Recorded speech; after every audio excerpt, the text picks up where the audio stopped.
Hello mga amigo at amiga! Welcome back to my channel. For today's video mga amiga, gagawa ako ng sauce.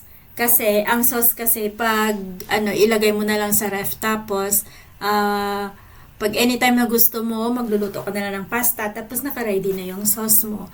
Kaya ngayon, magluluto ako ng ham and mushroom sauce na very creamy at saka cheesy, mga amiga. O, diba?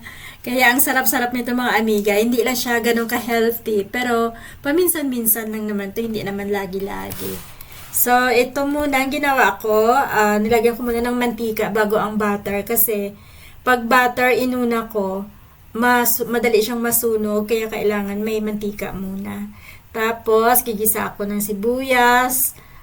Medyo palabasin muna yung aroma ng sibuyas, ng bawang pala. Tapos, isusunod ko na rin ang sibuyas dyan.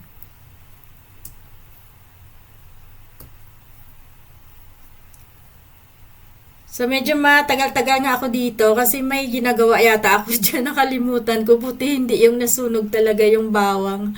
Kaya ayun, nilagay ko na yung sibuyas. Buti na lang, hindi nasunog yung bawang. Pero brown lang naman siya eh. Kasi pag nasunog yung bawang, di ba maano na siya, mapait. Kaya ayan, yun, nakahabol. So, ginisa-gisa ko ng gigisahin natin ng magandang pagkagisa ito. Kasi ayokong hilaw ang sibuyas.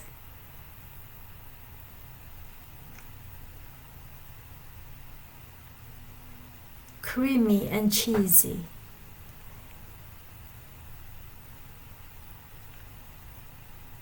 So, ayan, medyo brown-brown na yung ating mga amiga, yung sibuyas natin. Kaya, ayun, naglagay na ako ng flour para pampalapot ito, mga amiga.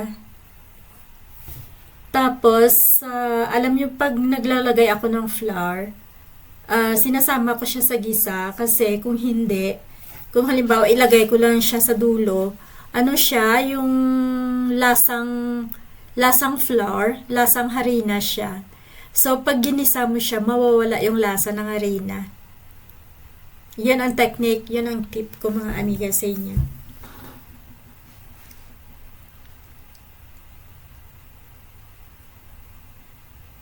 Pagkatapos ng magisa yung harina, nawala na naman ako, mga amiga, kasi may ginagawa pa akong ibang bagay dyan kaya hindi ko napapansin ang aking mga niluluto.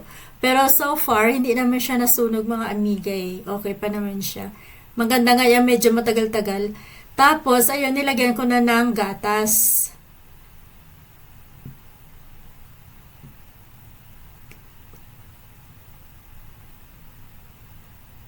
Kailangan kasi haluin mo siya ng maayos para hindi siya magbuo-buo.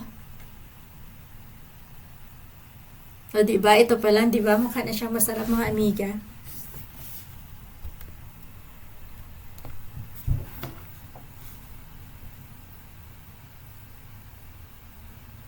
Parang, parang gagawa kaya ako ng maha blanca.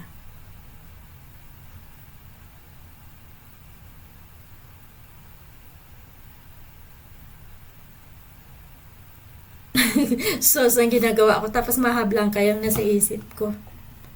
Kasi parang ganitong paggawa ng maha blanca, di ba?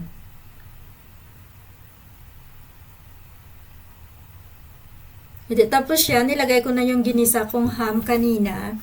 Tapos yung mushroom, ginisa ko na rin yung kanina, hindi ko lang na-videoan, mga amiga, kasi nakalimutan ko mag-video. So ayan na, may mushroom na, may ham. Tapos, ayan, lumabas na yung color na gusto ko. Tapos yun, pakuluan muna natin ng konti para lalabas lahat yung mga sabor nila. Yung mag-mix sila together.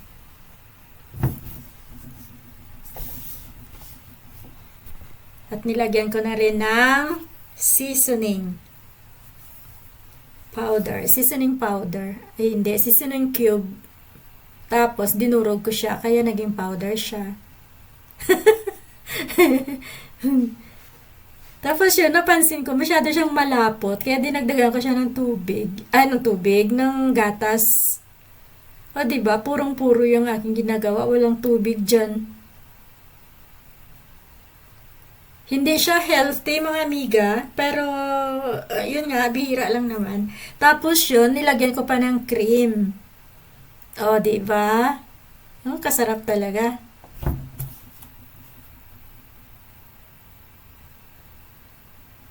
Dapat nga, ano lang dyan, isang cream lang ilalagay ko. Kaya lang, nakita ako sa stock namin na malapit na siya mag-expire, 2 araw na lang. So, kailangan, bago siya ma-expire, ilagay na lahat para magamit siya. Kaya, ayun, naging 2 tuloy. 2 box tuloy ng cream ang nilagay ko. So, ang dami talagang cream yan. O, diba? Dapat yung isa, okay na siya, mga amiga eh. Kaya lang, yun nga, dahil malapit na ma-expire, kaya gamitin na lang. Kasi wala na rin akong paggagamitan ng cream eh. Sabi nga nila, kung magluto ka lang naman ng masarap, sarapan mo na.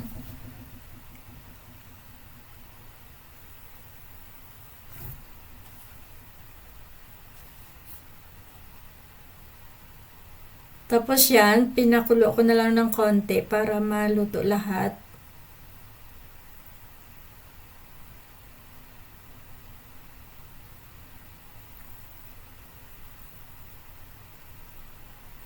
Di ba mga amiga, tingnan nyo oh. Tapos tinikman ko dyan kung kumusta na kaya yung lasa niya.